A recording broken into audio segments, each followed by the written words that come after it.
Всем привет! Сегодня вторник, 30 декабря, и мы подводим итоги года.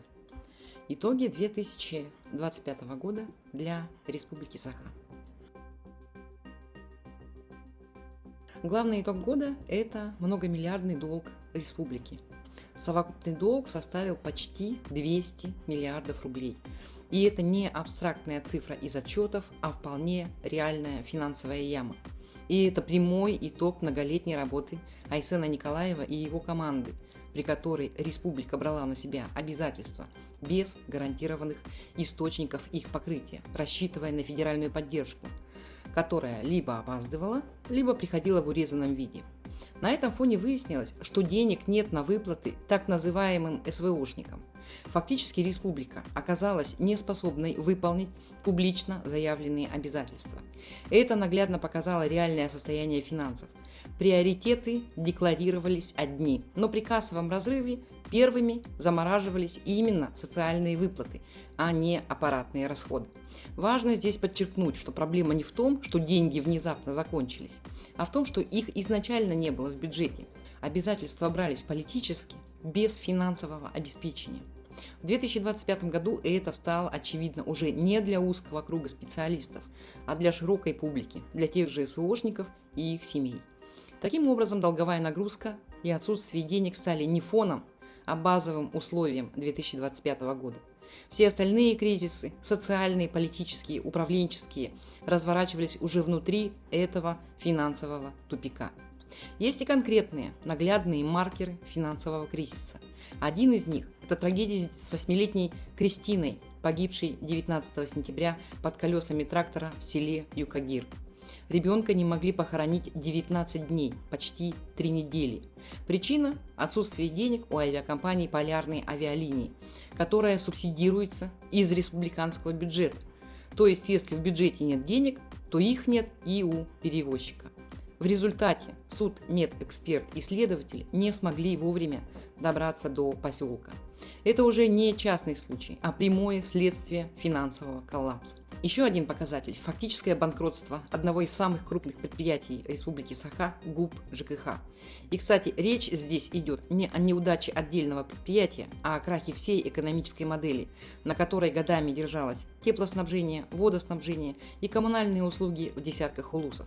Кредиты, долги перед поставщиками топлива, энергетиками и подрядчиками накапливались годами. Поэтому банкротство не стало неожиданностью, оно стало юридическим оформлением давно сложившейся реальности. В 2025 году ситуация перешла в критическую фазу. На фоне общего бюджетного дефицита республика оказалась не в состоянии дальше латать финансовые дыры предприятия. Финансирование стало запаздывать, долги стали расти быстрее, чем их удавалось закрывать. Фактически банкротство ГУП ЖКХ показало предел управляемости Республики Саха. Сфера, от которой напрямую зависит физическое выживание людей в арктических условиях, была доведена командой Айсена Николаева до состояния, при котором дальнейшее функционирование возможно только в режиме чрезвычайных мер. Теперь политические итоги года. Они выглядят не менее тревожно. Главное событие этого года – это, конечно же, поправки в Конституцию Республики. Изменение основного закона прошло при достаточной активности населения, надо это отметить, но все равно это случилось. Айсену удалось продавить поправки, насколько мы знаем, не без шантажа, не без угроз и подкупа депутатов. Свой ответ на это дала прокуратура. Дескать, все законно. Но как оказалось, в Конституции Республики Саха не прописано, что ее гарантом должен быть Владимир Путин, а народ не имеет безусловного права на своей же территории и на проведение референдумов. Видимо, такой недостаток будут устранять уже в наступающем 2026 году. Будем следить за событиями. Сюда же к политическим итогам относится муниципальная реформа и отмена выборов. История с мэром Алекминска Щебляковым, когда он покинул должность для проведения выборов, стала показательной. Власть продемонстрировала, что разговаривать с населением она больше не собирается. Решения будут приниматься сверху, всякое обсуждение запрещено. Отдельно стоит отметить оппозиционных якутских депутатов Александра Иванова и Владимира Паскочина, которые в этом году открыто заговорили о проблемах, связанных с управлением Айсена Николаева. Мы все помним речь революционную Иванова в парламенте летом этого года. Ответ был предсказуемым. Колоссальное давление. Иванова объявили сепаратистом, пантюркистом и выгнали из партии. Фактически запретили работать на территории республики, и теперь он вынужден зарабатывать за ее пределами. На Паскачина завели уголовное дело по надуманным основаниям. Его жену заставили уволиться с работы.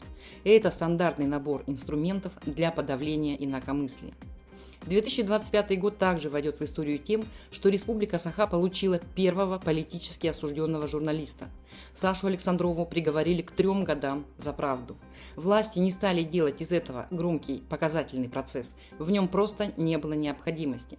В республике, как и в стране в целом, свободной прессы уже не осталось. Журналисты и обычные граждане запуганы до такой степени, что публичного сопротивления практически нет. В этом же году Александра Габышева наконец перевели в Якутск. Формально это выглядело как послабление. Фактически все та же карательная психиатрия, только ближе к дому. Государство ни на шаг не отступило от практики принудительного заключения. Во второй половине года наглядно проявилось и смещение приоритетов власти. История с переименованием площади и конфликт с коммунистами показали, что политическая энергия уходит на символические войны. Обсуждалось не развитие республики, не решение многочисленных проблем и не интересы жителей, а контроль над исторической повесткой. Конфликт выглядел искусственным и несоразмерным реальным проблемам региона. На этом фоне продолжали расти потери на войне. По данным волонтеров, в Республике Саха погибли более 2000 мужчин. Эти цифры нигде не обсуждаются. Их вообще нет нигде в открытом доступе. Официальная риторика ограничивается словами о героизме. При этом демографические и социальные последствия для республики будут катастрофическими. И никакие приписанные данные по количеству жителей республики нам точно не помогут. Дополнительно свою неэффективность показало управление территориями. Затопление полюса холода летом этого года стало результатом отсутствия мер по защите инфраструктуры. Объект, имеющий символическое и туристическое значение, оказался незащищенным. Реакция властей была запоздалой, когда правительственная делегация приехала только на 3-й сутки, когда поселок уже стоял в воде по пояс. Реакция властей была формальной. Никто ничего не сделал, чтобы в будущем затопление не повторилось. И, наконец, как вишенка на этом кризисном торте, это закрытие социальной столовой Ирины Гузовой. Это решение прошло почти незаметно в официальной повестке, хотя фактически означало сокращение базовой помощи для самых уязвимых жителей Республики Саха.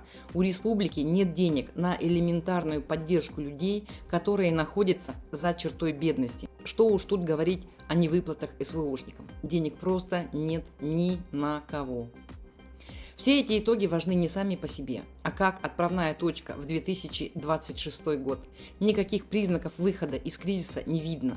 Долги никуда не исчезнут. Бюджет станет еще жестче. Давление на политических оппонентов сильнее. Социальные расходы меньше. Управление продолжит работать в режиме ручного затыкания дыр, а не системных решений. С высокой долей вероятности следующий год будет не переломным, а усугубляющим. Это будет год, в котором последствия 2025 станут еще более ощутимыми для обычных людей. Пришло время уже сейчас решить для себя, нужна ли нам Россия с ее колониальным давлением, с ее запретами, наконец, на все и вся. Вы знаете не понаслышке, что в стране запрещен интернет, не работает YouTube, Facebook, Instagram. В марте этого года, наступающего года, будут следующие ограничения. Для нас, жителей Национальной Республики, пришло время решать, оставаться нам в качестве ресурсных рабов или уже стать свободными людьми. Пришло время строить свое собственное будущее, где наши ресурсы будут оставаться у нас в республике, где наши мужчины не будут умирать в путинских войнах, где нам не будут запрещать изучать наш собственный язык. Друзья, в следующий раз мы встретимся уже в новом 2026 году. Наша команда берет небольшой новогодний перерыв. Мы поздравляем вас с наступающим Новым годом, всем желаем здоровья и достижения всех ваших целей. До свидания.